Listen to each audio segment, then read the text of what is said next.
वैसे तो हम उस ज़माने में बार बार एरोडा जेल में जाने वाले लोग थे, क्योंकि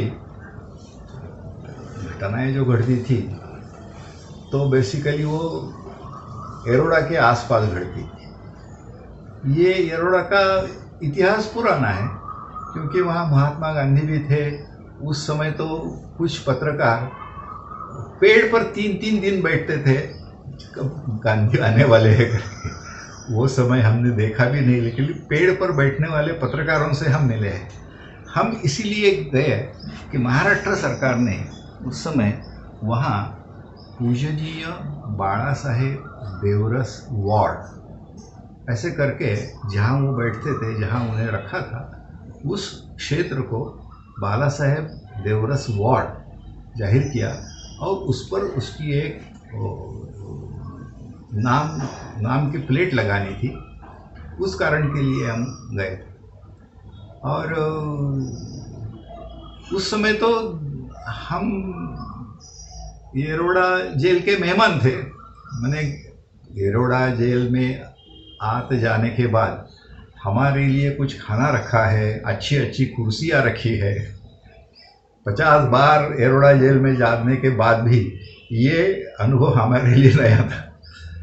हम बैठे भी, खाना भी खाया, सब लोगों को हाथ भी मिलाया। छोटे छोटे जो हम पर ऐसे कोई गुस्से से देखने वाले जो पहले से सिपाही लोग थे, उनसे भी हाथ मिलाया। वो एक अजीब तरीका था उस समय। लेकिन उसके बाद हम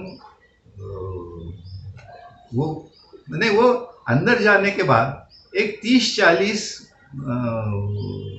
क्या फुट के बाद ही वो बाला साहेब देवरस वो उनका कमरा था। उधर हम गए। उधर जाने के बाद मेरा अनुभव अलग था और वो कार्यकर्ता लोगों का भाव अलग था। मैं पहले दिन से पत्रकार था, आज भी पत्रकार हूँ। मैंने उधर जाकर कोई रोए कि मेरा अनुभव कुछ नहीं था, क्योंकि बाला साहब देवरस से इतना लगाव होने वाले, उनके साथ काम करने वाले ऐसे लोग हमारे साथ थे। उधर जाकर वो इतने बड़े बड़े लोग, उनका रोना नहीं खुद रोक सके। रोना आया उनको। ये हमारे लिए चीज़ नहीं थी, हमारे आँख में पानी आ गया। लेकिन वैसे हम इन्वॉल्व नहीं थे और वो देख के एक अलग ही अनुभव हमने किया। मैंने लोग कितने अंदर से जुड़े हुए होते हैं। जुड़े हुए होना ये शब्द भी बहुत तांत्रिक है। मैंने हम गाड़ी से येरोडा गए, गाड़ी से उतरे, उस समय से ही कुछ लोगों के आंखों में हमें पानी दिखने लगा। व्यक्तिगत दृष्टि से देखा जाए तो ये पानी कैसा, भी ये ऐसी अवस्था इनकी क्यों हो गई है, ये लगा हमें। वो अवस्था समझने के लिए हम बहुत छोटे थे और हम अंदर गए। उसकी एक परीक्षा होती है, हमारा नाम लिख लिया, फोटो ले लिया वगैरह वगैरह, उस समय से वो चलता था। और अंदर गए, जाने के बाद एक शांतता बिखर गई। सब हमारे लोगों में शांतता बिखर गई। 1-2-3 हमारे उम्र के लड़के थे, वही कुछ बोला होगा, नहीं तो सब ऐसे वो शांति में थे। और उधर जाके बहुत लोगों ने उस कमरे में जाके साष्टांग प्रणिपात किया और पहले प्रणिपात को भी वो रोना नहीं रोक सके। उसके बाद मेरे साथ प्रकाश जाधव करके हमारा फोटोग्राफर था, उन्होंने फोटो लिया वगैरह। लेकिन सिर्फ एक बाला साहेब देवरस का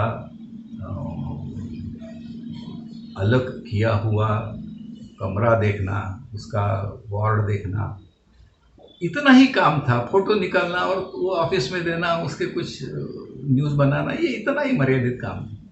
लेकिन वो जो अनुभव था, उन्हें लोग कितने भाव से संगमय होते हैं, वहाँ तो कुछ संघ का काम नहीं था, लेकिन पूजनीय संघ सरसंघ चालक से लोग कितने अंदर से जुड़े होते हैं, उनकी वेदना इनकी वेदना कितनी होती है, ये देखकर मैं बहुत हैरान हूँ।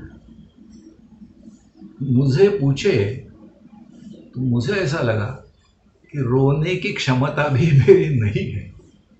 मैं इतना छोटा आदमी, मैंने बड़े बड़े लोगों को रोना आना, बड़े बड़े लोगों को रोना आना ये हम देखते थे पहले से, और कुछ व्यक्तिगत हो, उसकी पारिवारिक स्थिति हो, ये बात हमने देखी थी। लेकिन संगठना के प्रमुख के व्यक्ति के वहाँ के स्थिति के याद से इतना भावुक होना, ये इस प्रसंग का मेरे मन के ऊपर बताने भी, इतना भी मैं उस समय ही बड़ा नहीं था, आज मैं बड़ा नहीं लगता हूँ, तो भी उसका मेरे दिल में बहुत ऐसा गहरा परिणाम हो गया। और लगा कि अरे हम इस दुनिया में आए हैं, इस काम से हमारे हाथ से कुछ ना कुछ अच्छा होना चाहिए। अच्छा होने की क्षमता है क्या नहीं वो बाद में देखेंगे, लेकिन जो लोग रोए उनको देख बस समझो हमें मोक्ष मिला है, इतना आनंद हमें लगा। इतनी बड़ी अवस्था उस समय हमें अनुभव करने को मिली।